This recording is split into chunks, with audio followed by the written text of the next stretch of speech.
सिया जी के उबटन छे और आए मिथिला नगरिया बड़ा निहाल छे अपन पाहुन सिया वर रामचंद्र जी के पावे के त आओ हनकर सुंदर सन वर्णन करिए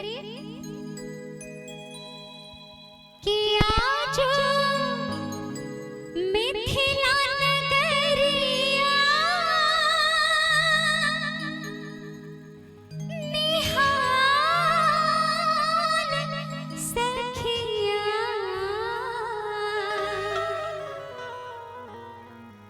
के आज मिथिला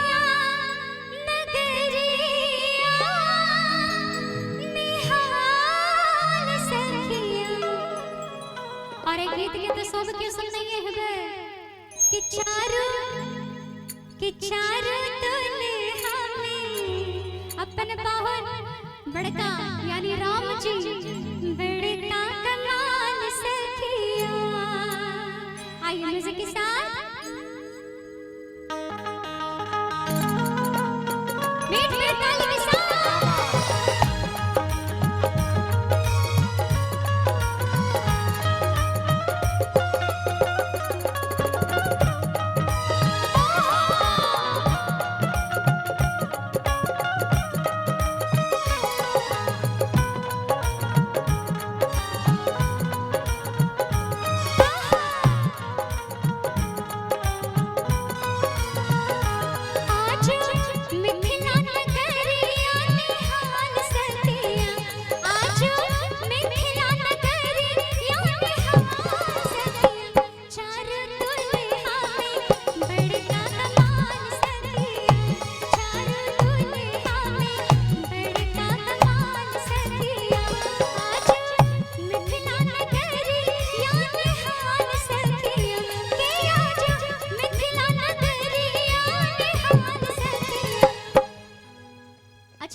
घर के चिंता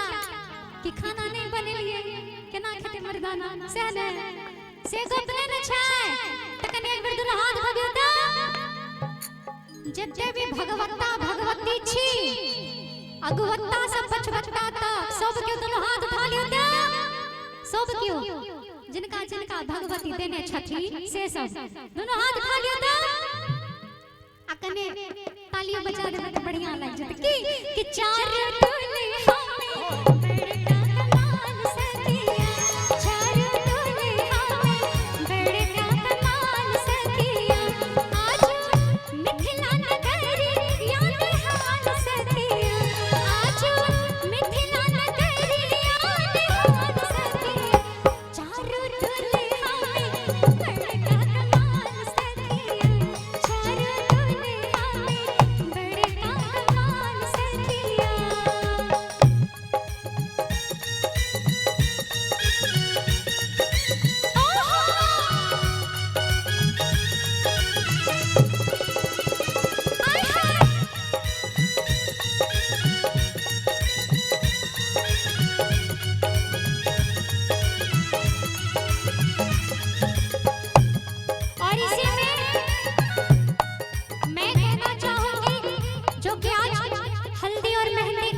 हमारी दीदी के लिए बड़ा प्यारा सा लाइन क्या हल्दी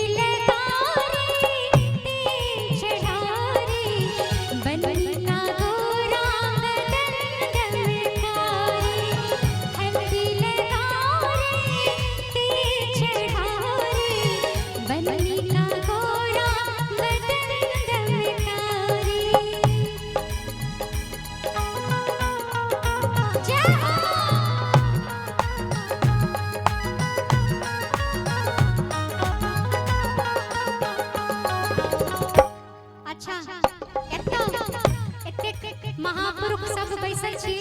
एकटा सवाल पूछै छी अपना और में बियाह होय छै कथि पहिन के होय छै माथा पर कथि पहिनै छी टोपी टोपी मौरी माथे में निमुरिया कुंडले सोहे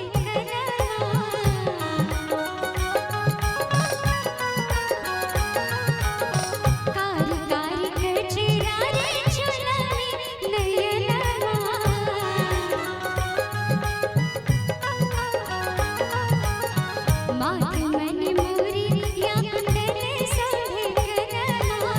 कारी कारी कचे रारे चलनी नयना के आहे लाल लाल चंदन चमके भान सखिया के आहे लाल लाल चंदन चमके भान सखिया चार दुनिया में बड़का कमाल सखिया चार दुनिया में बड़का कमाल सखिया।